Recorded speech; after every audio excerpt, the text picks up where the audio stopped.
Video করছেন, video চালু করছেন, কিন্তু বাইট তো আসতেছে না সেরকম। আলোচনা হবে এই পেঁয়াজের উপর। হ্যাঁ, চাষের বিষয় যেহেতু বিসমিল্লাহির রহমানির রহিম। আজকে এই আদর্শ চাষি মিটিংয়ে ভিডিও চালু করছেন তো না চালু করবো? চালু করছি। উপস্থিত আছেন আমাদের চালু আছে বলে অত্র মিটিংয়ের সভাপতি সাহেব এবং আমার সামনে আরও সব উপস্থিত আছেন আমার প্রাণপ্রিয় সব কৃষক ভাইয়েরা। আসসালামু আলাইকুম। আপনারা সবাই ভালো আছেন তো? আজকে আমরা এখানে উপস্থিত হয়েছি একটা চাষি মিটিং করার জন্য। আর এই চাষি মিটিংটা আমাদের বিষয় হবে হচ্ছে পেঁয়াজ চাষ। যেহেতু আমাদের এখানে অর্থকারী ফসল এখন পেঁয়াজ, পেঁয়াজ চাষ নিয়ে আলোচনা হবে নাকি? হ্যাঁ, তো পেঁয়াজ চাষ নিয়ে আলোচনা করলে কিছু সময়ের দরকার হবে। সেই সময় আপনাদের হাতে আছে তো নাকি? এই মোড়ে আসেন, একটা মিটিং এ আছে। তো প্রথমে আমার পরিচয়টা দেই। আমার পরিচয় তো দেওয়া হয়নি। সারের দোকান এই মোড়ে। আমার পরিচয় হচ্ছে, আমার নাম মোহাম্মদ সোহেল রানা। আমি নেটিভ ক্রপ কেয়ারে মার্কেটিং অফিসার হিসেবে আছি পাবনা। এই হচ্ছে আমার সংক্ষিপ্ত পরিচয়। জানতো তো সার আমার কোম্পানির নাম হচ্ছে নেটিভ ক্রপ কেয়ার। এখন native crop care, native crop care কেন হয়েছে এর আসেন নিশ্চয় একটা অর্থ আছে, তাই না? অবশ্যই যেহেতু নাম আছে। তাহলে কি অর্থ আছে তো জানা দরকার। অবশ্যই।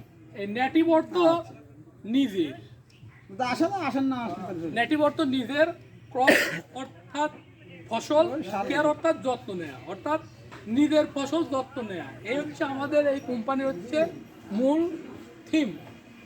অর্থাৎ একসঙ্গে আমরা বলি নেটিভ ক্রপ কেয়ার, অর্থাৎ নিজের ফসল যত্ন নেওয়া। তো ভাই কোম্পানির পরিচয় হলো, কোম্পানির বিষয়টা বললাম। এখন আমরা শুরু করব আমাদের মূল পর্ব। তো সাধারণত এই কৃষক মিটিংটা হয় দ্বিপাক্ষিক। দ্বিপাক্ষিক আলোচনা বলতে যে আমি বলবো আপনারা শুনবেন, আপনারা কিছু বললে আমি শুনবো, এই হচ্ছে দ্বিপাক্ষিক। তবে আপনারা বলবেন, আমি যে বিষয়ের উপর কথা বলি সে বিষয়ের উপরে আপনাদের আমার সঙ্গে কথা বলতে হবে। বাইরের কোনো কথা বলা যাবে না, উল্টাপাল্টা কোনো কথা বলা যাবে না। এই হচ্ছে এই মিটিংয়ের হচ্ছে একটা শৃঙ্খলার বিষয়। তো আমরা পেঁয়াজ চাষ সবাই করি নাকি? জি। আচ্ছা, পেঁয়াজ চাষ শুরু হবে সামনে। এখন আপাতত দানা চারা হচ্ছে, তাই না? দানা চাইতে গেলে আমরা কি কি সমস্যায় পড়ি? সমস্যা পশলা বীজ দেওয়া লাগবে, পোকা যাতে দমন হয়, গাছ যাতে সতেজ থাকে। পিঁপড়া, ঘুগনি এবং গুড়া লাগা বা পচা বীজ, পচা পচা লাগে।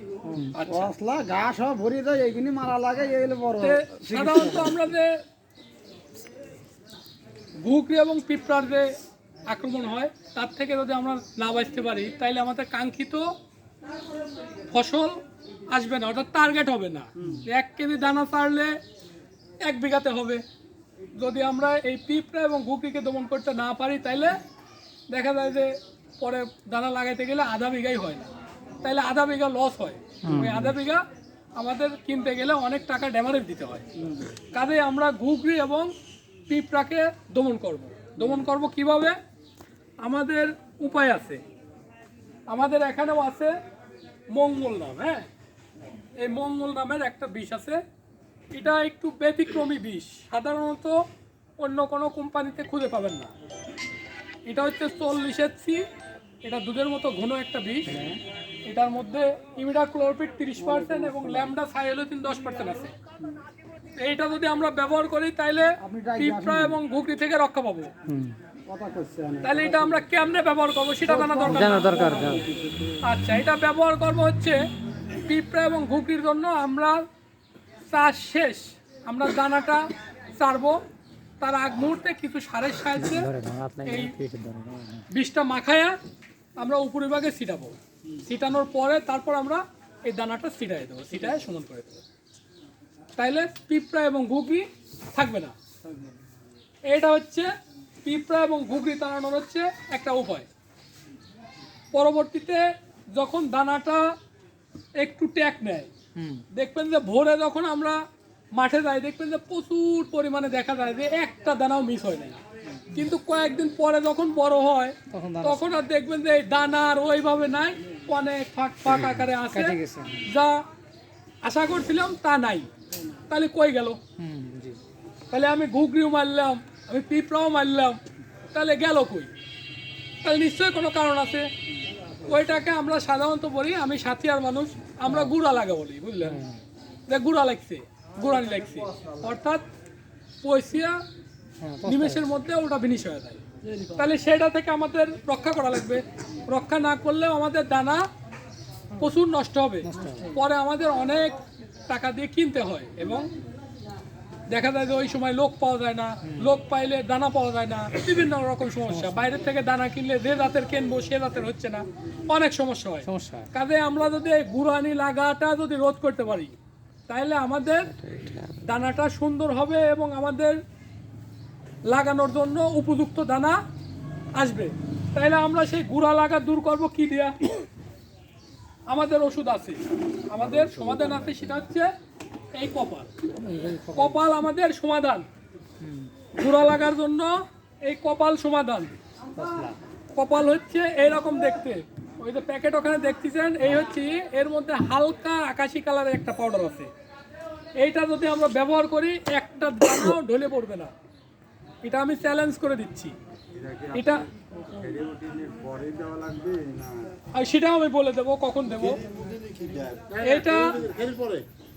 এইটা কেমনে ব্যবহার করা লাগবে সেটা জানা দরকার অবশ্যই।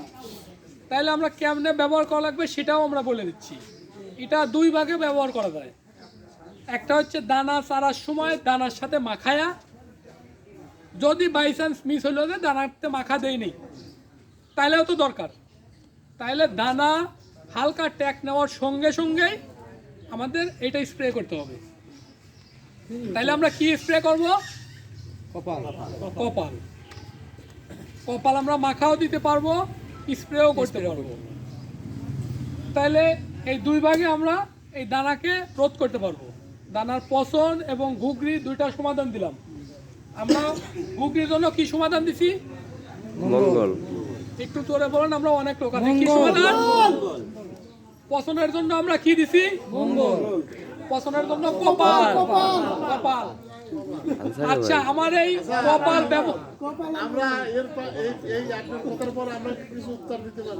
আমি কথা বলবো না, আমি উত্তর দেব। আমি শেষ করলে আপনাদের সময় বলবেন, কোনো সমস্যা নেই। আমার কপাল কে কে ব্যবহার করতেন এখানে? কেউ আছেন এমন লোক? আমি আছি, পেঁয়াজে ব্যবহার করছে, পেঁয়াজে ব্যবহার করতে কপাল আছে, অনেকেই আছে, মঙ্গলও করছে। তো আমরা এই দানা যখন লাগাবো, এবার আসি আমরা মূল পর্বে, অর্থাৎ পেঁয়াজ যখন আমরা লাগাবো, দানার পেঁয়াজ যখন লাগাবো তখন আমাদের বিভিন্ন জিনিস দিতে হয়, অনেক কিছু করতে হয়। তারপরেও আমাদের পেঁয়াজ কালো হয় না, সুন্দর হয় না, পেঁয়াজের শিকড় খারাপ হয়, অনেক থাকে। তো আমরা সেই পেঁয়াজের শিকড় ভালো করার জন্য এবং পেঁয়াজ যাতে সবসময় কালো থাকে, কাঙ্ক্ষিত ফলন আসে, সেজন্য আমরা ব্যবহার করব গ্রিন প্লাস। এই যে এখানে গ্রিন প্লাস আছে, আমাদের গ্রিন প্লাস হচ্ছে এইরকম দেখতে, এর মধ্যে রক্তের মতো লাল একটা পিজিআর আছে, হরমোনাইজ করা, অনেক ঘন প্রকৃতির একটা পিজিআর। এটা আমরা ব্যবহার করব শেষ চাষে। আমরা সব কিছু চাষবাদ করার পরে যখন শেষ চাষে যখন সার দেই, আমরা অল্প কিছু সার অবশিষ্ট রাখবো এই গ্রিন প্লাসটা মাখানোর জন্য। স্প্রের সাথে মাখানো না, স্প্রে পরে এটা দিলে, মাটিতে দিলে সবচেয়ে বেশি উপকার পাওয়া যাবে। কেন পাওয়া যাবে? আমরা অনেকেই জানি, অনেকেই জানি না যে একটা উদ্ভিদের 5টি অংশ থাকে। এই 5টি অংশে কাজ করার জন্য মাটিতে সর্বপ্রথম দরকার হয়। মাটি থেকে উদ্ভিদ সব কিছু নেয়।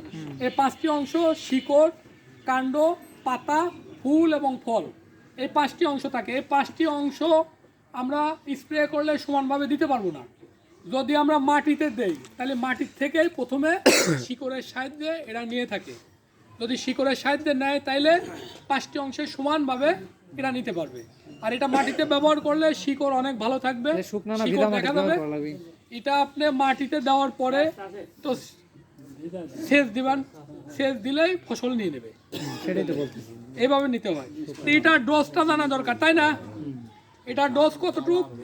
বিঘাকে 1 লিটার, বিঘাকে 1 লিটার। এটা হাফ লিটারের বোতল, বিঘাকে 1 লিটার। তাইলে আমরা পেঁয়াজ চাষের শেষ চাষে আমরা কি ব্যবহার করব? Green plus. Green plus. খুব সহজ নাম, গ্রিন প্লাস, বুঝলেন?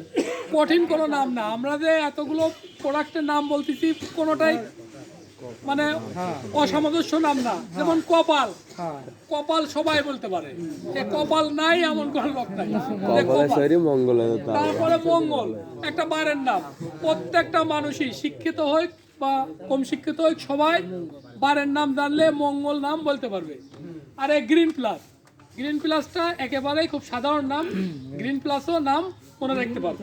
নামগুলি মনে রাখা তো পেঁয়াজ লাগানোর কয়দিন পরে আমরা স্প্রে দিয়ে থাকি?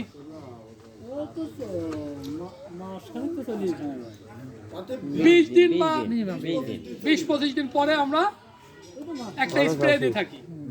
আমরা যে পেঁয়াজ স্প্রে দেব, প্রথম স্প্রেটা দেব, প্রথম স্প্রে সুন্দর হতে হয়। প্রথম স্প্রেটা সুন্দর দিলে পেঁয়াজটা ভালো থাকে। পেঁয়াজের প্রথমে মাথা মোড়া থাকে, পেঁয়াজের বিভিন্ন পাতা পচা থাকে, গায়ের সাথে লেগে থাকে, কিছু হেলা ডেলা থাকে।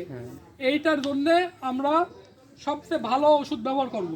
সেই ভালো ওষুধ আমাদের হচ্ছে এই কপাল। এই কপালও একটু ব্যতিক্রম ওষুধ, এটা নতুন ওষুধ, এটা কোনো কোম্পানিতে আপনি খুঁজে পাবেন না। আমি দিয়ে যাচ্ছি এই ওষুধ, আপনারা ব্যবহার করবেন এবং কোনো লোককে বলবেন এর মতো আছে নাকি, এর মতো কেউ দিতে পারবে না। কপাল কপালই, কপালের মতো কেউ নাই, বুঝলেন? এই কপালের মধ্যে আছে কপার অক্সিক্লোরাইড এবং ডাইমেথোমর। এটা অন্য কোনো কোম্পানি না। এটা 100% পার্পল ব্লজ দমন করে। পার্পল ব্লজ বলতে আমরা সাধারণত বুঝি যে পেঁয়াজ বা রসুনের আগার থেকে যে মরে নিচের দিকে আসে, এটাকে পার্পল ব্লজ বলে। আমরা সোজা বাক্যে বলতে পারি যে পেঁয়াজের আগামরা, বুঝলেন? যেহেতু আমরা আঞ্চলিক, আমরা একই অঞ্চলের লোকজন, আমরা আগামরা হিসাবে বলে থাকি। এই জন্য আপনাদের ভাষা আমাদের ভাষা পাশাপাশি ভাষা। আমরা পার্পল ব্লজ বললে কেউ বুঝবো না বা বোঝে না, আমরা আগামরা বলবো। এই আগামরা শতভাগ নিয়ন্ত্রণ করে এই কপাল। আপনারা নিঃসন্দেহে এই কপাল ব্যবহার করবেন। কপালের সাথে অন্য কোনো কিছু ব্যবহার করার দরকার নাই, কোনো কিছু ব্যবহার করা লাগবে না। পোকার ওষুধ আলাদা, পোকার ওষুধ আলাদাভাবে দিবেন।